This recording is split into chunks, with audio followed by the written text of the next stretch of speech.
fundamentally, I believe John is a steel guy who happens to be a successful businessman.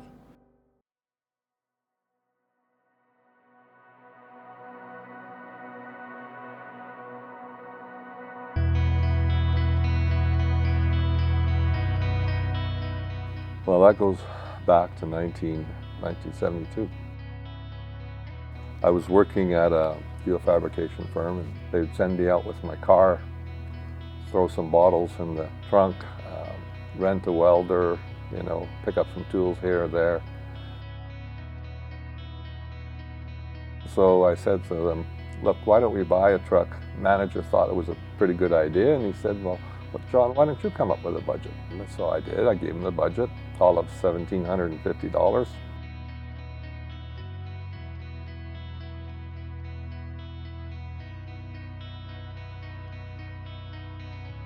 I went out with my dad and we found this 1963 Ford. They gave me a job to bid on, but I never got it. So I went to another fabricator and they gave me my first little job, erecting a fire escape at the University of Alberta.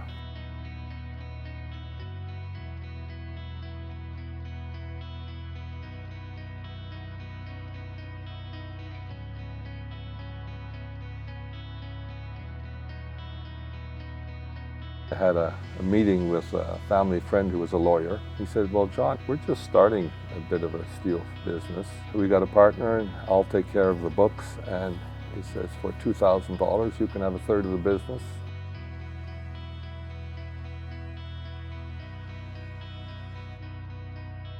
It didn't take me long to figure out that our third partner wasn't as honest as you might imagine.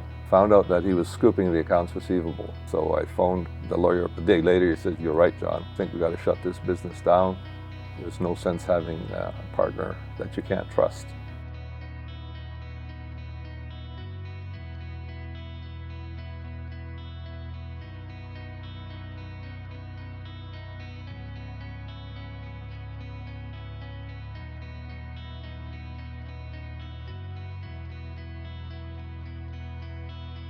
Well, there's one other asset left, and that's the company. And that company happened to be called Supreme Steel.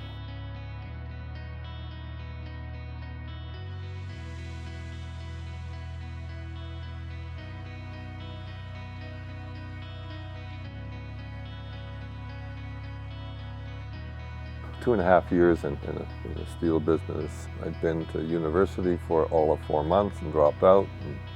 You needed a job, so it was just automatic to go work for the...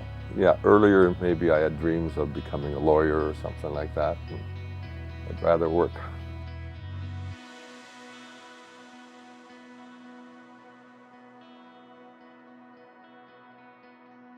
And I think I was blessed with an ability to learn quickly. A lot of people spend a lot of time going to university and it's expensive.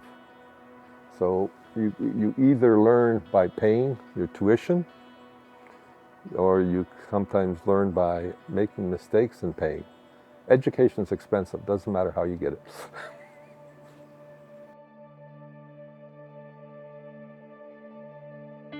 One of the things, that I learned early on with Supreme was that John would give people responsibility. Even if you felt you weren't ready for it, sometimes John would give you responsibility.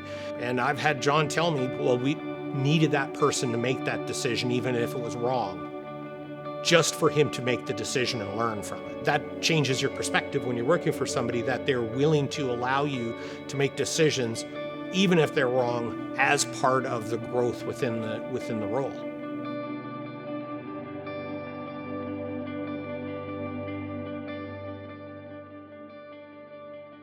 The year was 1974, and up to then we'd been working out of town most of the time. Some of the companies that we were working for were kind of encouraging us to take on something in town. And I remember the first job, it was the MEPC warehouse.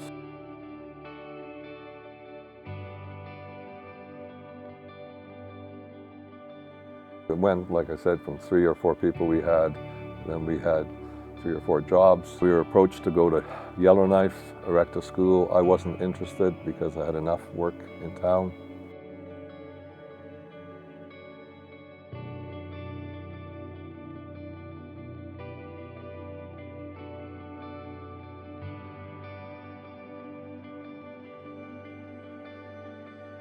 Long story short, they sued us for $70,000, which was a lot of money in those days. It seemed like things were going wrong.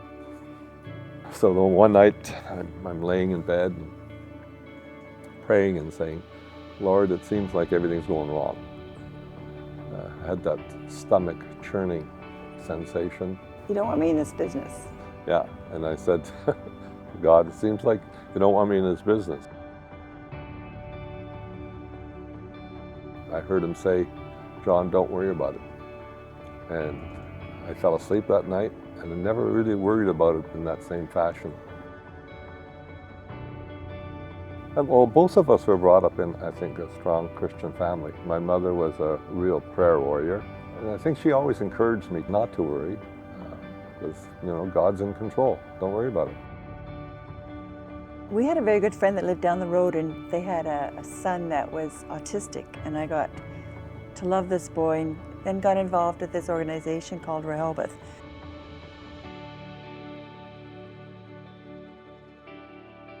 Rehoboth works with people with developmental disabilities. More than 20 years ago, we started with the hoedown.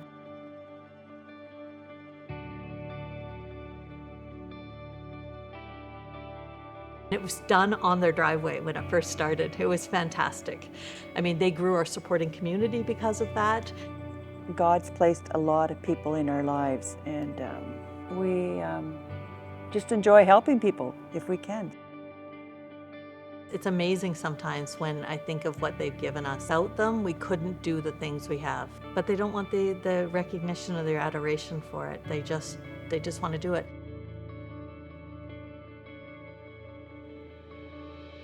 Right around 1980, we had that energy crisis. We were growing, but for any jobs to be around, they were scarce. When it was slow, we would just build, we would expand. It's not about always just making money for the business. You have almost a duty and a responsibility for those that are on the payroll. John has always facilitated that sense of family and that sense of compassion with his employees. When we were quite a bit smaller, John would walk the shop floor and he knew everybody's name on both shifts. Part of what John instilled in the guys on the shop floor, I think, went a long ways to developing that sense of family. Well, you're building a team, and it's hard to, I guess it's hard to play the game if the team's not there. We've had really great employees. Our success is because of them. Even when the company had grown to quite a large scale, there was still a very big sense of we're all trying to get to that same place. We are all trying to get this job done successfully.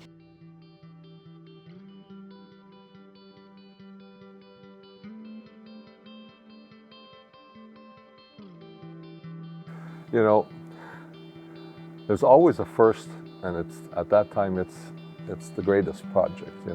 That fire escape, that was exciting.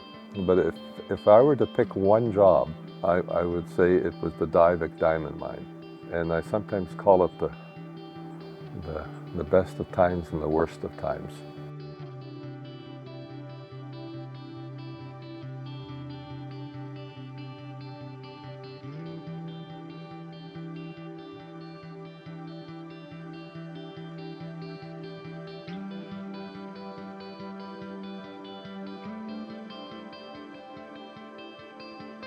On these jobs where they're kind of changing the shape of the company a little bit, the one thing that you find right away is that John's fingerprints are all over it.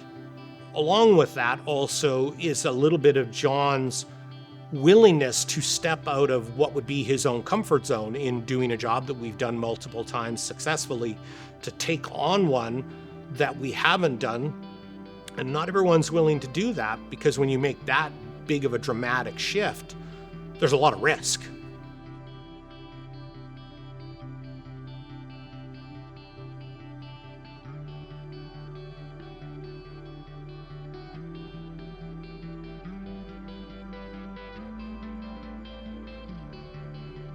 If you're successful within the community, you're almost obligated to give back to the community. You can do that through the charity, you can do that through opening up whether it's your home or your barn or your atrium, I suppose. had the Acheson Business Association meetings in there. It's become almost like a community center. I think Acheson is also like a little community. People like Cam and Jennifer, I think they just add so much.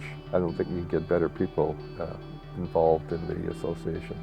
So we're hoping that our children and our grandchildren will have the same attitude towards the community and understand that it's almost an obligation to give back.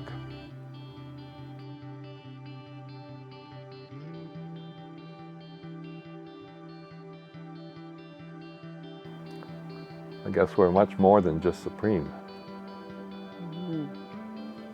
See, legacy in itself has a negative connotation as far as I'm concerned, because it means it's about you. I don't think Sally and I would ever want that type of if you want to call that a legacy.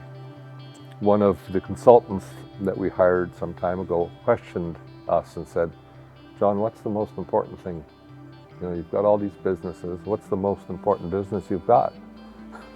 And I said, "None of them." I said, "The one thing that's important to me is the charity, and that should be the legacy. It's not Supreme, it's not Leader Holdings, it's not Leader Investments, not Supreme Energy, it's not Supreme Insurance. It's the charity, and we want that to survive." So even though it has so-called the Leader name on it, I believe that can be the gift that keeps on giving, you know, and hopefully it'll be there for 100 years plus. Mm-hmm.